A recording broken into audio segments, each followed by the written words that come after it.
Laura, can I ask Stretty a couple of questions? Of course you can. Of course you can. Wait. No. All right. Just a couple. All right, Stretty, how many open wins have you had? Just for people that don't know. 71 open wins? Yeah. Yeah. Cool. What else? Most favourite win? Where's the one that you sort of cherish the most? Cherish the most would have to be the world champs. And the whole team and the environment and that's a classic case. The environment that we had here was awesome. Like yourself, your family come down, friends from Australia come over, and the environment that we had with Johnny K was just so awesome. Yeah, that would be the most memorable of my career, actually standing up in front of 4,000 people and just listening to the roar when New Zealand won. It was just, and the duck callers. That was actually probably memorable, yeah. Nah, that's it. Master Shearer? Yeah, Master Shearer, yeah. Yeah. Mate, actually, I've got a question for you. What was your thoughts when you first made the New Zealand team? First thing was, holy shit. That was the first thing. Second, I was honoured. Like, it was just, especially to do it in Alex, to make it out of Alex, like to make the final and then to make the New Zealand team in your hometown was amazing, you know. And then to share at the Golden Shears, you know, with you and Dave Buick was sensational. But I get a kick out of seeing my brothers share hard, make finals, share tallies. It's a big thing for me. Yeah. I've got another one for you. Yeah. Shit, what was it?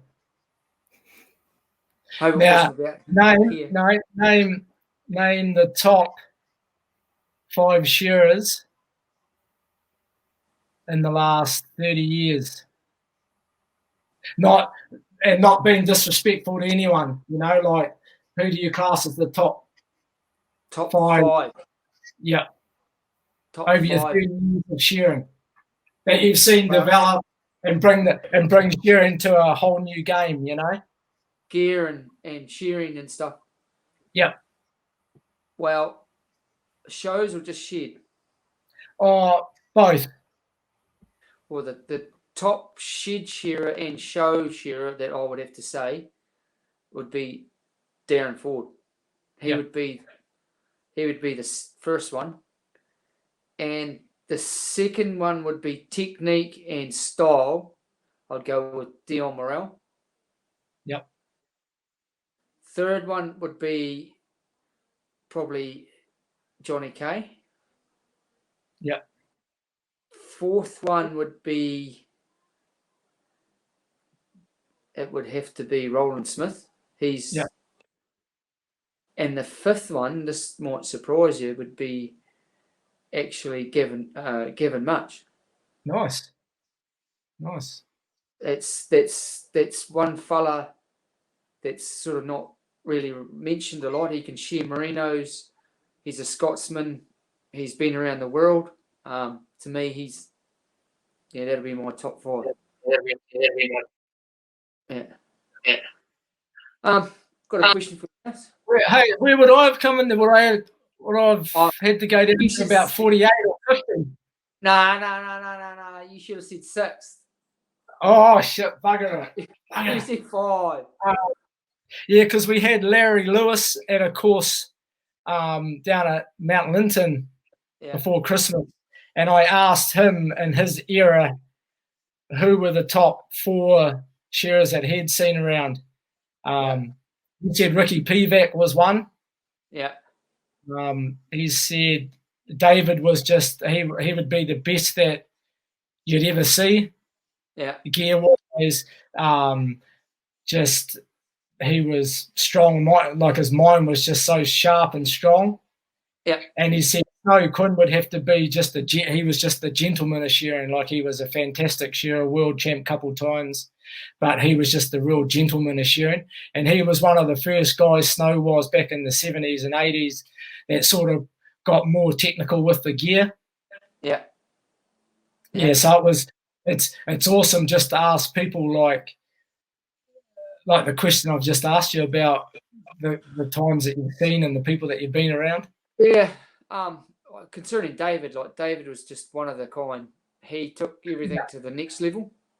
Fitness-wise, record-wise, training-wise, he was probably the one who actually opened up the door for training, for gear-wise, and records. And it's a very, very unique person, like, and very strong-minded, and very, he was going to do something, he was doing it. Yes, yeah. I remember seeing him drink out of a gumboot one night, and he was going to do it no matter what. Yeah, you know. Yeah, I've seen him drink it. Seen him drink out of a moccasin. There's some phenomenal shearers around that just shed shear, isn't there? You know, that are fantastic in the shed. Poetry in motion, great to watch. Shear, just powerhouse, just day in, day out. Like, back in the day, you were at Tautani and you got those 10 stands loaded up. It was awesome. Amazing. Yeah. Like your Digger Barnes and your Ricky Pivacs and like you said, and then Edsel Fords and Darren Fords and Joe Clarks, and it just goes on. It just It's an amazing. It's an amazing industry we're in, isn't it? You know. And not to actually mention, there's a lot of really good shed hands out there that don't really get mentioned either. Phenomenal shed hands, shed staff that are just day in, day out. I was probably lucky in Central to start wool handling and learn off some of the most unbelievable wool handlers you'd ever see, and just day in, day out for 50, 60 days straight. And then they made it look so easy. That was actually just it's fantastic to watch. Some of their learning things were a bit different, but that's how they learned, so that's how they taught. Yeah, but they taught really hard. You know, like they really taught you hard. It was the hard way. You had to either sink or swim. You know. Yeah, it was, you're either in or you're out. Yeah. And if you're stuck at it with them, you ended up being not too bad, you know. Yeah. But there is actually. So,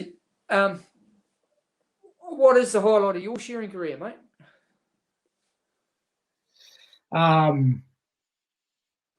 Shearing my first 100.